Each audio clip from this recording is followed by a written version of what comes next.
the Irish thing is to get into a trade straight away. I was no different. As soon as I finished school, I was always getting pestered. What are you doing with your life? You're doing this, doing that. They didn't know what it was. They didn't know what MMA was. They didn't know what none of this. They didn't know I could make a career out of it. As far as they were concerned, my man and dad I'm talking about, as far as they were concerned, I was just getting into a cage and fighting with some other guy. They didn't know nothing about it. No one did, really. But I knew. You know what I mean? I knew. But and then I ended up getting a trade. I ended up getting a trade as a plumber. I used to go up there 6 o'clock, 5 o'clock in the morning. I was on that M50. I used to have to walk to the N4, about half an hour from my house, wait for some Limerick guy that I didn't even know. He'd drive on the M4 and I had to flag him down. Nightmare, yeah. 2 hours down on the M50, 2 hours back. Literally 14-hour days, and I was the first year, so I had to go and do everything. I had to go to the shop. I had to go and get this and get that. So I always had trouble with that, and I was like, this isn't for me. This is not for me.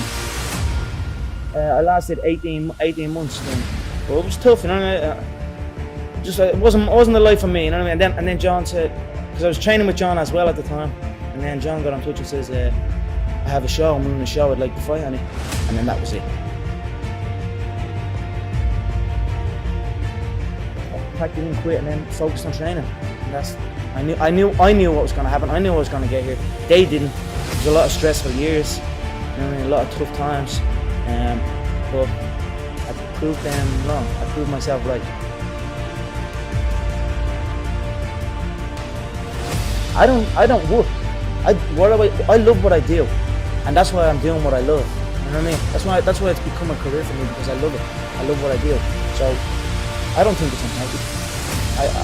I feel good in my mind. I mean, it's my life. I'm doing it because for the love of movement, and I'm also doing it to secure because I recognise that it will secure my family's future. So why not take full advantage? Something that I love can actually secure my family's future and make us live a good life for the rest of our days. You know what I mean? And it's not work. I don't work. I live.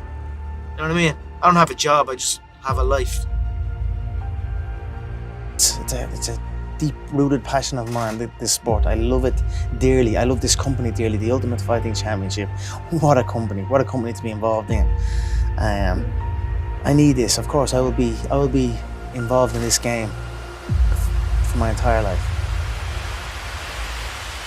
I'm just tunnel vision on this path.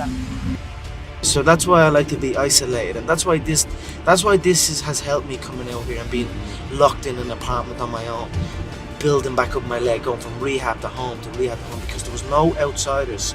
It was isolation, it was visualization, it was motivation, and it was dedication.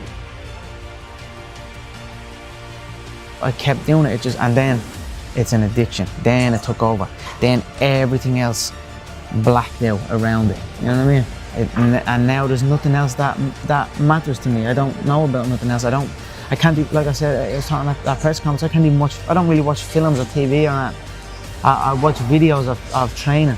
I watch videos of jiu-jitsu. I watch videos of wrestling. I watch videos of kickboxing or taekwondo. You know, that's what I watch when I'm resting. I visualize stadiums and like, even when I was playing football, I'd kick the ball against the wall and I'd pretend I scored a goal, and I'd run off and I'd be raising my hand and visualizing a arena full of fans. You know, that was something I'd done as a kid out on my own. I like just running around kicking the ball.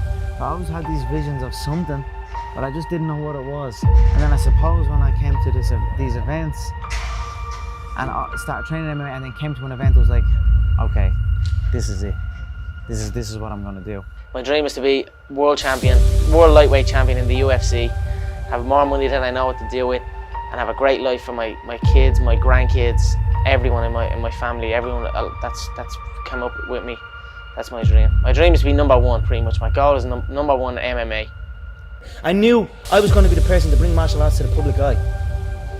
And now it's happening. You know what I mean? There's two things I've learned from these past 7 months. Number one is that hard work pays off. And number two is that dreams come true.